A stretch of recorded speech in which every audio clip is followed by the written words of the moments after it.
Now, Florida may be known for sunshine and beaches, but it's also home to eerie silence, creepy decay, and history that refuses to stay buried.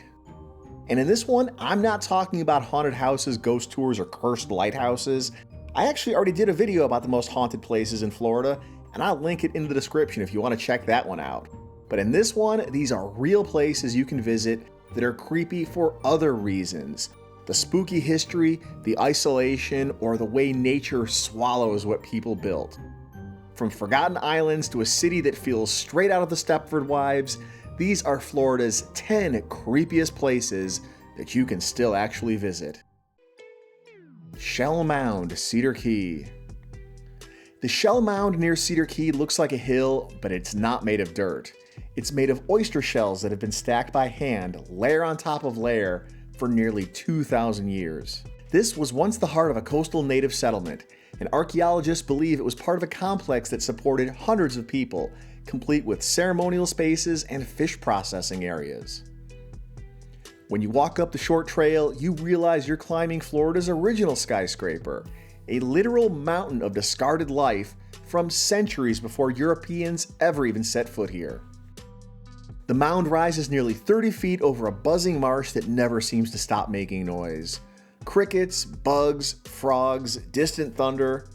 There's even a faint smell of salt and decay in the air. There's a boardwalk and a viewing platform, but you'll probably be alone. The stillness out here feels ancient. Not haunted, just watched. It's Florida before history books, and it's still here, quietly outlasting us. Suwannee Springs Bridge, Live Oak. In the 1880s, the Suwannee Springs Resort was one of the fanciest destinations in North Florida. Guests even believed the mineral waters here could heal anything: tuberculosis, gout, heartbreak, you name it. The bathhouse was made of limestone and was built right over the springs. People traveled by train to soak in the magic water right here. But when modern medicine arrived, the resort died. The bridge rusted, the walls cracked, and the spring house began to crumble into the river. And today, it's still here. The skeletal remains of the bridge, the stone ruins half-eaten by the vines, and the black tannin-stained water swirling below. Today, the Suwannee Springs Bridge is more commonly known as the Bridge to Nowhere. If you visit near dusk, you'll hear the creak of steel as the wind pushes through the beams. It's peaceful, but it feels wrong and eerie, a monument to a time when Florida thought it could bottle immortality, only to end up rusting away in silence. Bulow Plantation Ruins Historic State Park in Flagler County. The ruins of the Bulow Plantation sit deep in the woods near Flagler Beach. In the 1820s, it was a 4,600-acre sugar empire run by Major Charles Bulow and worked by dozens of enslaved people. During the Second Seminole War in 1836, the plantation was burned to the ground, leaving only the coquina stone sugar mill and a few crumbling walls standing. And the ruins are still enormous. You can walk beneath towering arches built from shellstone, see the remains of the millworks, and stand inside the old boiling room where the air still smells faintly metallic. But what makes it creepy isn't ghosts, it's the scale. The forests have swallowed the plantation, roots prying stones apart, vines crawling down the chimneys like fingers. It's beautiful, yes, but beautiful the way old cathedrals are beautiful. It feels like something sacred that lost its faith a long time ago. Hudson Grotto in Hudson, Florida. So this one's for those scuba divers out there, the ones who like their underwater adventures with just a little bit of existential dread. Just off a quiet road in Pasco County, a bit north of Clearwater, right next to a craft brewery, sits Hudson Grotto, a place that looks like nothing more than a peaceful little pond. But looks can be deceiving. Beneath that calm, tea-colored surface lies a sinkhole that drops about 145 feet straight down. There's no sign, no overlook, and nothing to hint that you are staring into one of Florida's eeriest dive sites. From the edge, you'd never guess how deep this goes. The water's dark with tannins, about as thick as black coffee, and it swallows light almost instantly. Drop below the surface and visibility disappears after about 10 feet. Divers call it descending into ink. And the bottom is a time capsule of Florida weirdness.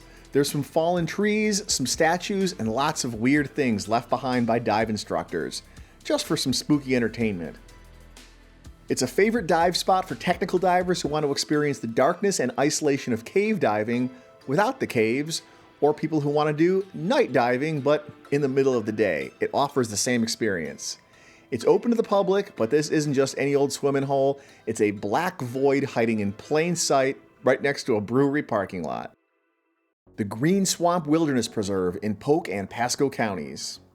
Now, you may have seen this place before, even if you didn't realize it. Pull up a satellite map of Florida and look right in the middle, that huge dark green area that seems to go on forever. That's the Green Swamp Wilderness Preserve.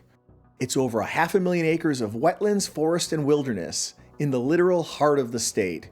4 major rivers begin here: the Hillsborough, the Withlacoochee, the Ocklawaha, and the Peace River. On paper, it's a conservation success story, but in person, it's something else entirely. The air feels heavy here, and sound seems to travel strangely. One moment you hear frogs and woodpeckers, the next, dead silence. Walk far enough down one of the old logging roads, and even your GPS might start to give up. And the Green Swamp has a reputation for weirdness. Glowing lights and UFO sightings, strange footprints, the occasional skunk ape sighting. But what really gets to people isn't the legends, it's the isolation.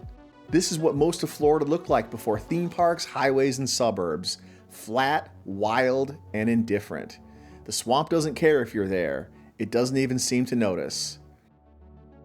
And after an hour out here, people say the silence starts to play tricks on you. You'll swear something's watching, but it's just the swamp reminding you how far you are from everything. This really is in the middle of nowhere.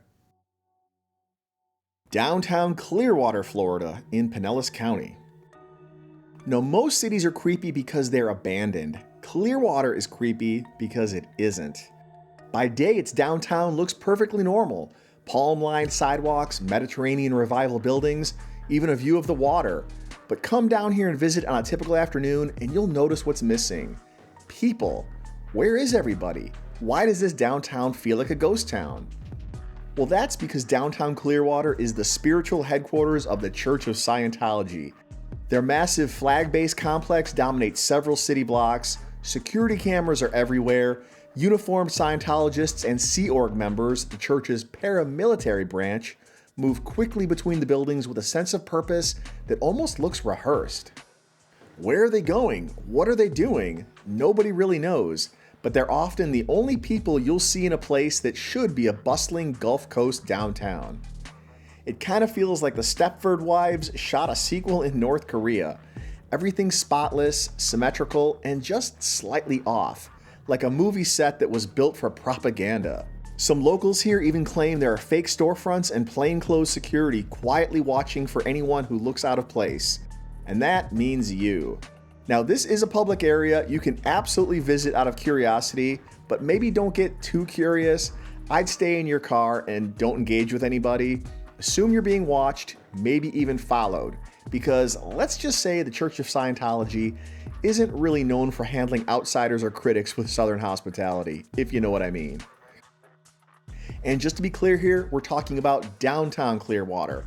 Not Clearwater Beach, not the surrounding area, just downtown. This is really only concentrated to a few square blocks of downtown. The beach is still beautiful, lively, and absolutely worth visiting. It's the few miles between here and there that feels like another world. Fort Pickens in Pensacola Beach. Fort Pickens looks like a history field trip until you step inside. Built in 1834, it's a fortress of 21 million bricks designed to guard Pensacola Bay. During the Civil War, it held Confederate prisoners. Later, it housed Apache leader Geronimo for a time. You can explore its tunnels and powder magazines freely, but once you step into the dark, sound just kind of stops. Your voice echoes weirdly like the walls are repeating you just a half second too late. There's nothing supernatural here, it's just 200 years of silence pressed between bricks. And when you finally walk back into the daylight, you'll find yourself blinking harder than usual, like the world outside forgot you for a minute. The Devil's Tree in Port St. Lucie. Now, the Devil's Tree looks harmless. It's just another big old oak tree in a suburban park. but this spot has one of Florida's darkest true stories. In the early 1970s, serial killer and former cop Gerard Schaefer kidnapped and murdered 2 women here. He was later convicted of multiple killings across the Treasure Coast. And the tree still stands, though it's been struck by lightning and even partially cut, only to regrow. Locals say animals even avoid it. There is a sign marking the site, but no real fanfare. It's just another park, kids playing, people walking dogs, and right there, the past is staring back at you. Indian Key Historic State Park in Isla Morada. Indian Key is a beautiful ruin, a small island you can only reach by kayak. In the 1830s, it was a bustling town of salvagers, shopkeepers, and even families. But in 1840, during the Second Seminole War, it was attacked and burnt to the ground. What remains are coral rubble streets, cisterns, and the foundations of homes still visible beneath mangroves. It's one of the loneliest places in the Florida Keys. You'll hear the wind and the splash of fish, but that's about it. No electricity, no rangers, hardly any people, no cell signal, just a beautiful, eerie reminder that Florida has always been a little bit wild. And finally, Egmont Key and Fort Dade near St. Petersburg. Egmont Key is both a paradise and an apocalypse. A century ago, this was Fort Dade, a self-contained military town with hundreds of residents, a school, a theater, and electricity before much of Florida even had it. Then came erosion, hurricanes, and time. The fort was abandoned, the residents relocated, and the island began to slowly sink back into the sea. Today, you can walk the old concrete streets between crumbling foundations. The lighthouse here still stands watch, and the only full-time residents are thousands of seabirds and gopher tortoises. Thrillist even named this Florida's creepiest ghost town, and they might be right. It's haunting not because of what's left, but because of what's leaving. Every year, the Gulf takes just another little bite. Egmont Key is disappearing in real time, and standing there, it feels like you're watching Florida's history go under with each wave. Well, thanks for coming along on this little tour of the creepier corners of Florida. Let me know in the comments if you've been to any of these places and what you thought, and let me know if I forgot about a place that you think deserves to be on this list. And if you love exploring everything that is wild, weird, and wonderful across Florida, from the theme parks to the state parks, hit subscribe, hit like, hit that notification bell. Until the next one, I will see you around. Please stay safe, and I'll see you around the Sunshine State.